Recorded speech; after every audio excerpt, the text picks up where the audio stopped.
I can't imagine my life without the Houston Symphony because of the memorable performances that I get to experience every week as an audience member. My favorite symphony moment from the last year would be our orchestra's performance at Carnegie Hall in New York. It was such a fantastic reflection on the quality of our music, the commitment that Houston has to its orchestra and to classical music, and also just as a window into our city. If I had to pick the most exciting thing at the Houston Symphony this year, it's been conducting Casey at the Bat with Milo Hamilton narrating. Doesn't get any better than that.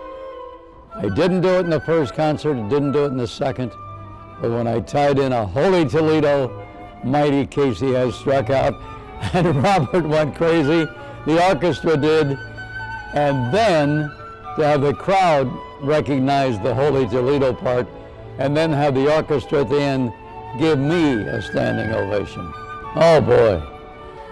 My second favorite moment, but equally as important, is having tens of thousands of students coming in and out of Jones Hall all year as we perform for them.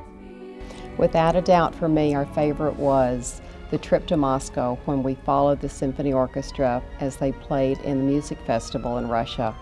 They finished in Column Hall to a standing ovation. I think to add to what Nancy just said is I was sitting next to a music conductor student who had the full score in front of him, and he was conducting as Hans was conducting. But at the end of the performance, I turned to him and said, "So how'd we do?" And he said, "Just fantastic," and that was the word he used. It was great to hear it. My favorite Houston Symphony moment this past year was performing our 4th of July concert. It was our opportunity to share the Houston Symphony with literally tens of thousands of people. The Houston Symphony is important to all of our family. I think the highlight this year had to be when David got to conduct over the July 4th weekend, the patriotic concerts.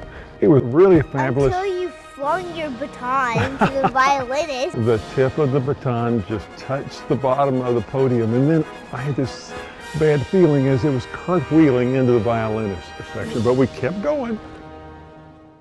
In 2012, we had the opportunity to share some very special memories with over 280,000 Houstonians. None of this would have been possible without the over 5,500 donors who contributed to the Houston Symphony.